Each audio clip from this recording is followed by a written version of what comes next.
Children. First paragraph का translation देखेंगे। Come to me O ye children, मतलब मेरे पास आओ तुम ओ बच्चों। ओ मीन्स तुम होता है।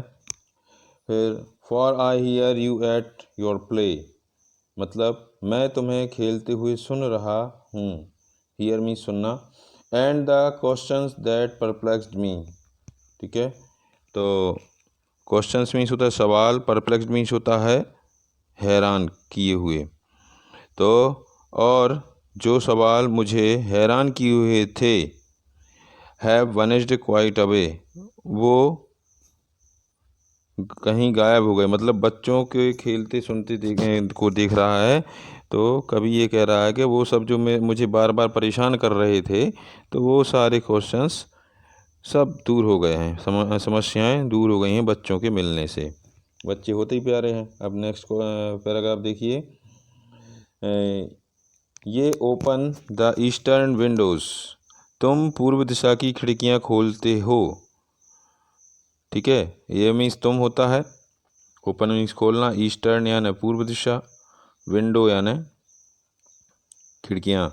दैट टुक टुवर्ड द सन, जो सूर्य की ओर देखती हैं, ठीक है। टुक मीन्स देखना, देखा।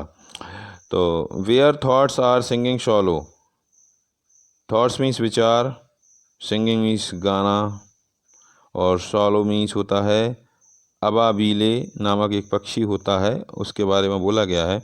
जहाँ विचार गाती अबाबीलें हैं। And the ब्रोक्स of morning run, ब्रोक्स means होता है झरने या सोते, और सुबह के सोते दौड़ते हैं, ठीक है। मॉर्निंग रन मीन्स वैसा था, मतलब पूरे का अर्थ होता है। अब मॉर्निंग मीन्स तो वैसे सुबह होता, तो सुबह तो है, लेकिन रन तो दौड़ना, तो सुबह जो झरने दौड़ते हैं उनके बारे में बोला गया। तो और सुबह के सोते दौड़ते हैं। नेक्स्ट है in your hearts the word and the sunshine, यानी तुम्हारे हृदय में, हार्ट मीन्स तुम्हारे हृदय, बर्ड्स एंड सनशाइन सूर्य का प्रकाश, तुम्हारे हृदय में पक्षी और सूर्य का प्रकाश। In your thought the brooklets flow, यानी तुम्हारे विचारों में झरनों का बहाव है, यानी स्रोतों का बहाव है।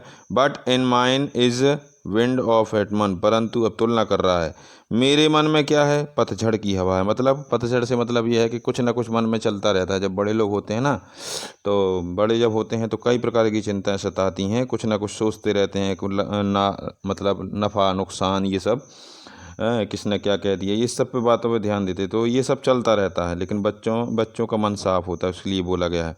And the first fall of the snow, और मौसम की पहली बर्फबारी, ठीक है। तो ये इसलिए कहा गया है कि मैंने बच्चों से वो मिला है, इसलिए वो बोला है कि ऐसा लग रहा है कि मेरे जो मतलब इतना मैं जो वीरान सी स्थिति में पड़ा था और अजीब सी उलझनों में पड़ा था, तो बच्चों के मिलने से ये सब ठंडा ठंडा हो गया। नेक्स्ट है paragraph fourth. Come to me O ye children, मेरे पास आओ तुम ओ बच्चों। एंड वर्स पर इन माई ईयर, यानी आओ मेरे पास आ जाओ बच्चों, और मेरे कानों में वर्षे पर, माने वर्षे पर यानी क्या होता है, फुसफुसाना। तो फुसफुसा के बताओ, कुछ बोलो मेरे कानों में। What the bird and winds are singing, मतलब जो ये पक्षी और हवा है ये क्या गा रही हैं, ये मेरे कानों में आके फुसफुसा के गाओ, बताओ। In your Sunny atmosphere, atmosphere means होता है परिवेश, तो तुम्हारे उजले परिवेश में, सनी मीन्स उजला, ठीक है। तो फोर्थ हो गया। फिफ्थ देखिए, फिफ्थ पैराग्राफ।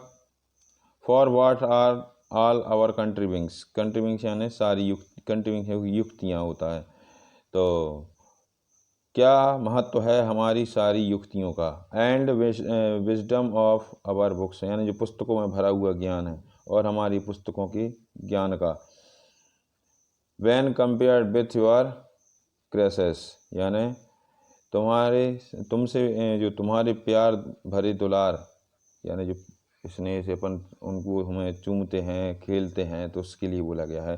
तो तुम्हारे प्यार भरे दुलार। And gladness of your looks, और तुम्हारी क्वीट सी यानी प्यारी सी जो मुस्कुराती हुई छवि है उसके लिए बोला गया है। तो तुम्हारी जो आह्लादित दृष्टि के आगे सब जीरो है।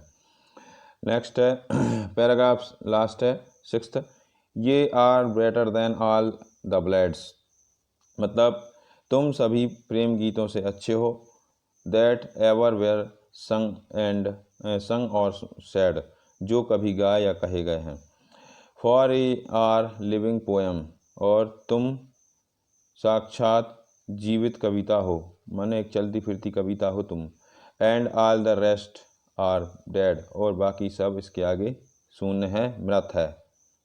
ये हो गया। अब क्वेश्चन आंसर आपको हमने सेंड कर दिए हैं, तो आप वो देख लेंगे। नमस्कार बच्चों, ये वीडियो आपके हित के लिए है, समझ में आते हैं